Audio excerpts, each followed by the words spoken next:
வணக்கம் நண்பர்களே, நாம் இன்னைக்கு இந்த வீடியோவில் என்ன ஒரு முக்கியமான தகவலை பற்றி தெரிஞ்சுக்க போகிறோம் அப்படின்னு சொல்லிட்டு பார்த்தீங்கன்னா, சரிகமபா சீசன் 5 லிட்டில் சாம்ப்ஸ் அப்படிங்கிற ரியாலிட்டி ஷோ வந்து இன்றைக்கி ஜீ தமிழில் ஒளிபரப்பாகி மிகப்பெரிய அளவுக்கு வைரலாக போயிட்டுருக்குது. அதில் பார்ட்டிசிபேட் பண்ணுற ஸ்டார் கிட்டான அபிஷேகா வந்து தான் பாடின கர்ணன் படத்தோட கண்டா வர சொல்லுங்க அப்படிங்கிற பாடலால் ஓவர் நைட்டில் வைரலானாங்க அப்படிங்கிற விஷயம் நமக்கு நல்லாவே தெரியும். அதை தொடர்ந்து அவங்களுக்கு நிறைய சிங்கர் செலிபிரிட்டிஸ் வந்து ஃபோன் கால் பண்ணி வாழ்த்திட்டு வராங்க. அந்த வகையில் ஏஆர் ரஹ்மான் சார் வந்து ஒரு விஷஸ் வந்து அவங்களுக்கு கொடுத்துருக்காங்க அப்படிங்கிற ஒரு விஷயமும், அவங்களுக்கு ஃபோன் பண்ணி பேசியிருக்காங்க அப்படிங்கிற ஒரு விஷயமும் தான் இன்றைக்கி சமூக வலைதளங்களில் மிகப்பெரிய பேசுபொருளாக போயிட்டுருக்கு. அது என்ன அப்படிங்கிறத தான் நாம் இந்த வீடியோவில் டீட்டெயிலாக பார்க்க போகிறோம்.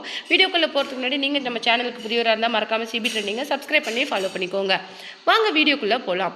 நம்ம சரிகமபா சீசன் 5 அதில் நம்ம ஸ்டார் கிட்டான அபிஷேகா பெர்ஃபார்மன்ஸ் அப்படிங்கிறது மற்ற குழந்தைங்களை விட தனியாக தெரியுது. அதனாலேயே அவங்க வந்து ஆரம்பத்துலேருந்தே கோல்டன் ஷவரில் லைவ் லைட்டில் ஷைன் பண்ணிட்டு வராங்க. அந்த வகையில் தான் பாடின எல்லா பாடல்களுக்குமே 2 முறை கோல்டன் ஷவர் வாங்குறது அப்படிங்கிறது சாதாரண விஷயம் கிடையாது.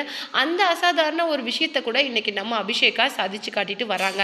அந்த வகையில் மயிலாடுதுறை அப்படிங்கிற ஒரு மயிலாடுதுறை பக்கத்தில் இருக்க ஒரு ரிமோட் வில்லேஜ்லேருந்து வந்த அபிஷேகா இன்றைக்கி ஒரு கவர்மெண்ட் ஸ்கூலில் நடந்த ஆடிஷன் மூலமாக தான் நம்ம சரிகமபாக்கு வந்தாங்க. அந்த வகையில் இந்த மேடையை சரியாக பயன்படுத்திக்கிட்ட அவங்க இன்றைக்கி எவ்வளோ பெரிய உச்சத்தை அடைஞ்சிருக்காங்க அப்படின்னு சொல்லிட்டு யாராலையுமே கணிக்க முடியாது. அந்த வகையில் ஒரு 8 வயசு குழந்தை இன்றைக்கி விஜய் ஆண்டனி சாரோட கான்செப்ட் வாய்ப்பு, அது மட்டும் இல்லாமல் தனுஷ் சாரோட மூவி சான்ஸ் அப்படின்னு சொல்லிட்டு இன்றைக்கி ரொம்ப மிகப்பெரிய சாதனையை நிகழ்த்தியிருக்கிற அவங்களுக்கு ஏஆர் ரஹ்மான் சார் ஆஃபீஸ்லேருந்து ஃபோன் கால் வந்திருக்குது.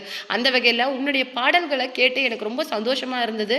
விஜய் ஆண்டனி சார் கொடுத்த கான்செப்ட் ஆப்பர்ச்சுனிட்டி எனக்கு ரொம்ப சந்தோஷமாக இருக்குதுமா. அவர் ஒரு சரியான முடிவை தான் எடுத்திருக்காரு. இந்த வயசில் இந்த மாதிரி ஒரு ஆப்பர்ச்சுனிட்டி கிடைக்கிறது அப்படிங்கிறது விளையாட்டு கிடையாது. ரொம்ப பியூர்லி ஒரு டேலண்டடான பர்சனுக்கு தான் தனுஷ் சாரோ இல்லை நம்ம விஜய் ஆண்டனி சார் மாதிரி பர்சன்ஸ் எல்லாம் ஆப்பர்ச்சுனிட்டிஸை கொடுப்பாங்க. அவங்களாம் ஜஸ்ட் லைக் தட் இந்த ஆப்பர்ச்சுனிட்டியை எடுத்து கொடுத்துட மாட்டாங்க.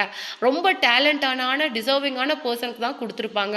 அந்த வகையில் கூடிய சீக்கிரம் நானும் அந்த மாதிரி ஒரு ஆப்பர்ச்சுனிட்டியை கொடுக்கணும் அப்படின்னு சொல்லிட்டு ஆசைப்படுறேன் அப்படின்னு சொல்லிட்டு அவங்களுடைய மொத்த ஃபேமிலியும் விசாரித்து அவங்க சந்தோஷமாக பேசியிருந்தாங்களாம். அப்படிங்கிற ஒரு விஷயம் தான் இன்றைக்கி ஏஆர் ரஹ்மான் சார் பேசின விஷயம் தான் இன்றைக்கி ரொம்ப சோஷியல் மீடியாவில் வைரலாக போயிட்டுருக்கு. இதை பற்றி நீங்கள் என்ன நினைக்கிறீங்க? அது மட்டும் இல்லாமல் நம்ம கான்செப்ட் ஆப்பர்ச்சுனிட்டியை விஜய் ஆண்டனி சார் கொடுத்தது மட்டும் இல்லாமல் அவர் கொடுத்த அந்த பெரிய காரும் இன்றைக்கி ஒரு பெரிய விஷயமா சோஷியல் மீடியாவில் போயிட்டுருக்குது. அவர் ப்ரெசன்டேஷன் அப்படிங்கிறது இன்றைக்கி மொத்த சரிகமபா செட்லேயே எல்லாராலையும் அதிர்ச்சிகரமாக பேசப்படுற விஷயமாகவும் இருக்குது.